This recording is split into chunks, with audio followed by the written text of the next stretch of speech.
sondage sur ma page Instagram pour vous demander de quel cosmétique vous souhaitiez que je vous parle. Et j'ai choisi 2 cosmétiques sur lesquels vous me posez tout le temps des questions, c'est-à-dire le gel d'aloe vera ou bien le B-Oil. Et finalement, c'est le gel d'aloe vera qui a remporté le sondage. Donc, on va en parler aujourd'hui. Est-ce que ça protège vraiment du soleil? Est-ce que ça atténue les taches? Je vous dis tout dans cette vidéo. Mais je tiens déjà à préciser une chose, c'est que toutes les peaux ne supportent pas forcément le gel d'aloe vera. Il y a certaines personnes qui font des irritations à ce gel. Et donc, si en ce moment vous êtes en train de tester le gel d'aloe vera ou bien que vous comptez tester le gel d'aloe vera et que vous voyez qu'au bout de 3 à 5 jours d'utilisation régulière, vous avez soit des boutons qui apparaissent, soit des rougeurs, soit des démangeaisons, arrêtez automatiquement de l'utiliser parce qu'il se pourrait que votre peau ne le supporte pas.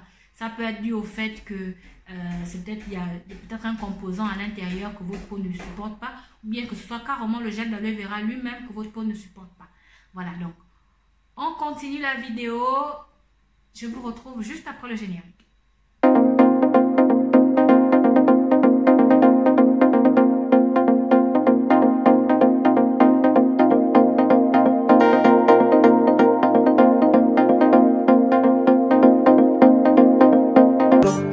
Salut mes sublimes, bienvenue à tous dans le monde des peaux noires sublimées. Si c'est votre première fois sur ma chaîne, je suis Miss Jen et ici on apprend à sublimer nos magnifiques peaux sans avoir à passer par les produits blanchissants. J'accompagne aussi toutes les personnes qui veulent arrêter de se blanchir la peau. Je leur conseille des cosmétiques adaptés pour retrouver une peau belle et en bonne santé. Donc aujourd'hui, comme promis, on va parler du gel d'aloe vera. Je vais vous parler non seulement des bienfaits de ce gel là et ensuite je vous montrerai 2 marques de cosmétiques qui proposent du gel d'aloe vera que vous pouvez trouver facilement, que ce soit aux États-Unis, en Afrique ou en Europe. Comme ça, tout le monde sera... Et je tiens aussi à vous rappeler, je m'excuse, aujourd'hui j'ai dû tourner avec mes écouteurs parce qu'en fait, il y a du bruit à l'extérieur et en fait, j'ai mes voisins qui font des travaux tous les jours chez eux, tous les jours. Et du coup, j'ai constaté que quand je tourne avec le micro, en fait, le bruit des travaux s'entend plus dans la vidéo. Et là, il y a mon ami qui m'a conseillé justement de tourner avec les écouteurs Bluetooth. Parce qu'il dit que les écouteurs, contrairement au micro, ne prennent pas tous les bruits en fait. Ils ont tendance à un peu filtrer les bruits par rapport au micro. C'est pour ça que j'ai tourné aujourd'hui avec des écouteurs de la marque Samsung. Donc voilà, j'espère que la qualité de l'audio sera bonne. J'espère de tout cœur, je prie. Donc, quels sont les bienfaits de l'aloe vera? Donc, je vais juste vous citer les différents bienfaits. Alors, non seulement,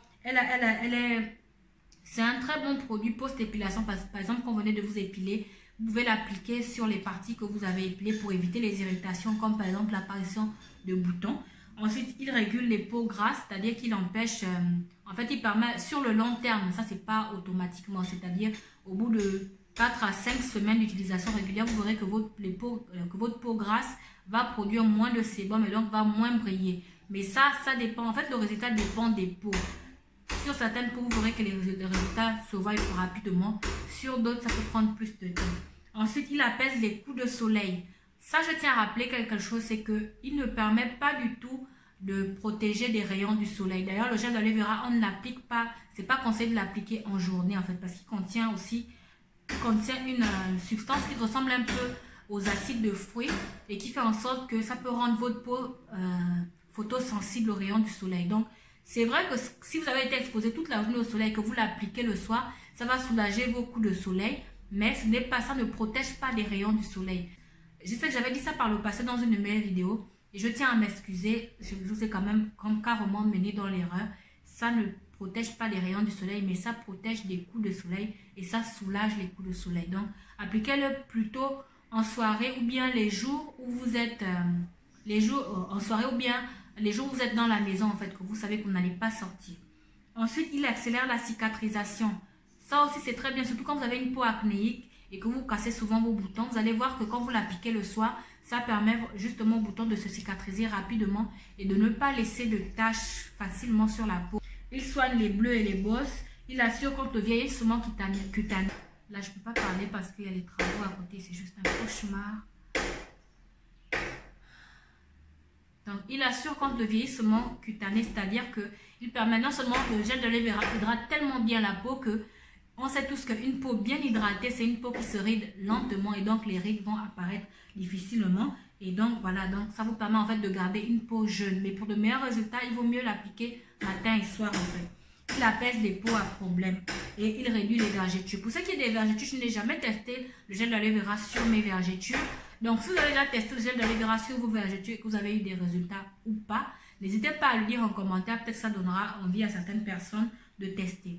Maintenant, quel gel d'aloe vera choisir? Parce que je sais qu'il y a pas mal de personnes qui ont des plantes d'aloe vera chez elles et qui veulent les utiliser sur elles.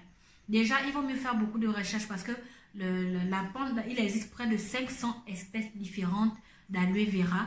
Et parmi ces espèces-là, il y a des espèces qui sont très toxiques ou bien qui peuvent vous causer de grosses irritations. Donc, faites très attention à ces plantes-là. Donc, c'est vrai que vous pouvez avoir des gels d'aloe vera, des plantes d'aloe vera chez vous, mais rien ne dit que cette plante-là est faite pour être appliquée sur la peau ou bien sur le corps. Donc, faites vraiment plusieurs recherches avant de les utiliser. Moi, personnellement, comme j'ai déjà une peau à problème, en tant qu'ancienne adepte des produits blanchissants, j'essaie vraiment d'éviter d'utiliser des plantes.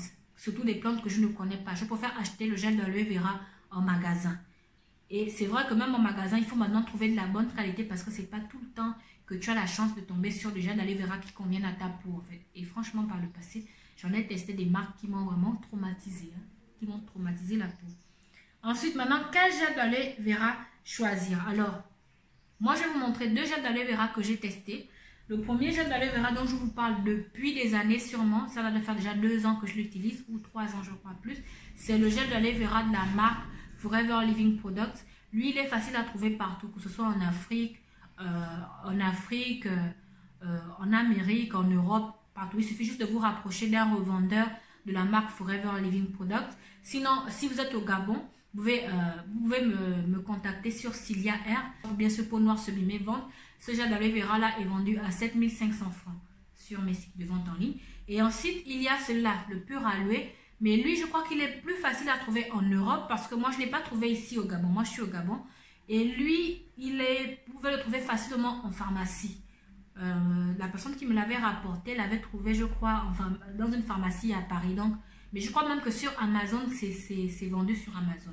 On va commencer finalement la comparaison entre ces deux cosmétiques-là. Alors, d'abord, on a le gel d'aloe vera de la marque Pure Aloe que j'ai testé pendant près de 6 mois. Ça, c'est la deuxième bouteille. Et en fait, un étui comme ça peut vous durer 2 à 3 mois. Et il contient 98% d'aloe vera frais.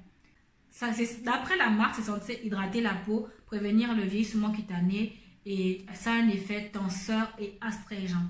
Non gras, il pénètre instantanément et ne laisse pas de traces. Ce gel peut brunir sans altération de qualité. Alors déjà, je tiens à rappeler que mes gels, je les conserve toujours au réfrigérateur. Et bon, lui aussi, je le conserve au réfrigérateur. Et lui, en fait, il se présente comme ça et il est plus... le seul souci que j'ai eu avec ça, c'est le fait de comment l'utiliser. En fait, je vous montre. Il a tendance à vraiment gicler. Attendez. Voilà. Je crois. Bon, cette fois, je ne m'en suis pas mise partout. Il a tendance à vraiment gicler et il ressemble à ça. Il est vraiment liquide, en fait. Il est vraiment très liquide. Et il pénètre bien la peau. Par contre, il laisse comme un petit... Il ne laisse pas de film sur la peau. C'est juste que vous sentez vraiment que vous avez appliqué quelque chose sur la peau. Et même le lendemain, quand vous vous rincez le visage, vous sentez qu'il y a du gel qui était encore sur la peau, en fait, c'est ça. La seule chose que je n'ai pas aimé avec ce gel d'aloe vera, c'est son odeur. Il a une odeur de plante. C'est la première chose qui m'a surpris, en fait, parce que tous les gels d'aloe vera que j'ai utilisés par le passé, que j'ai achetés par le passé dans les magasins de cosmétiques ou en pharmacie, n'avaient pas d'odeur. Et lui, il a une odeur. Et les premiers jours, c'était un peu compliqué parce que ça sent vraiment l'odeur des plantes, en fait. Mais bon, en même temps, il est à 98% naturel, donc c'est un peu normal qu'ils sentent les plantes. Donc voilà. Donc franchement, j'ai été satisfaite de ce gel-là. Le seul problème que j'ai pas aimé avec ça, c'est le fait qu'il soit, comme il est liquide, c'est le fait de l'appliquer. En fait, quand tu l'appliques, il a tendance à gicler de partout. C'est pour ça que je devais toujours l'appliquer d'abord sur ma main avant de l'appliquer sur le visage, parce que quand je l'applique directement sur le visage, ça gicle de partout, je me salis, c'est juste pas possible. Donc voilà, donc lui en fait, je vais lui mettre une note de 8 sur 10. Il a perdu 2 points justement à cause de son étui et puis le fait qu'il gicle et puis à cause de son odeur. J'aime pas du tout son odeur. Je préfère les cosmétiques qui n'ont pas d'odeur en fait, mais bon. Mais il est bien. Franchement, il est vraiment bien. Moi, je l'applique aussi même sur le contour des yeux parce qu'il permet vraiment d'atténuer les cernes. Pour ceux qui ne savent pas, le gel d'aloe vera est une très bonne astuce pour vous débarrasser des cernes. Vous souffrez des cernes, misez sur le gel d'aloe vera matin et soir sur votre contour des yeux préalablement nettoyé. Voilà. Ensuite, le deuxième gel d'aloe vera que j'ai testé, mais lui, ça va faire 2-3 ans que je teste, c'est l'aloe vera jelly de la marque Forever Living Product. Bref, ils ont presque la même taille. C'est 178 ml. Et lui, il contient 100% de gel d'aloe vera pur stabilisé.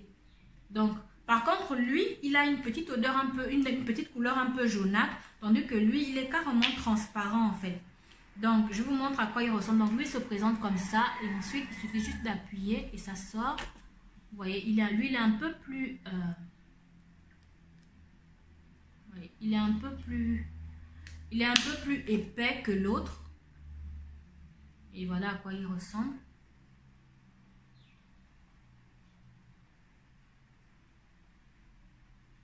Et lui, franchement, il n'a pas d'odeur. C'est un truc que j'ai vraiment aimé avec cette marque, c'est qu'il n'a pas d'odeur. Il contient du gel d'aloe vera et de l'eau, de la glycérine, de la lantoïne et du méthylparabène. Donc, c'est ça qui me décourage un peu avec parce que ça contient du méthylparabène.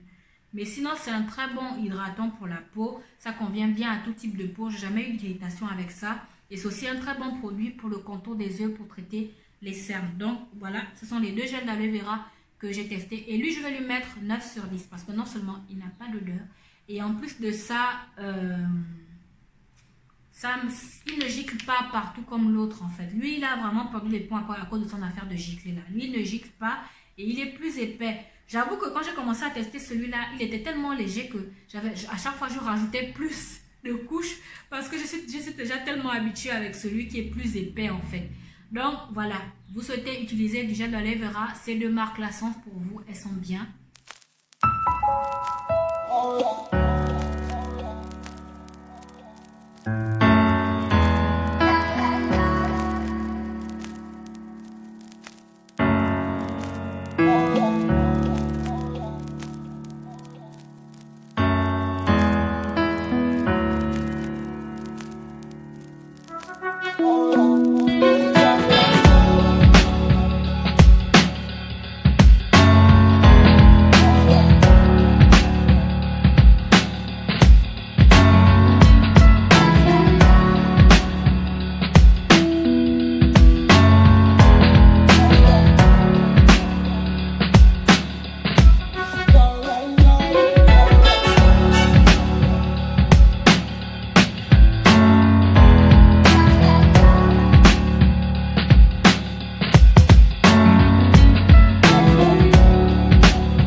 Marques-là qui existent sur le marché, il y en a plusieurs.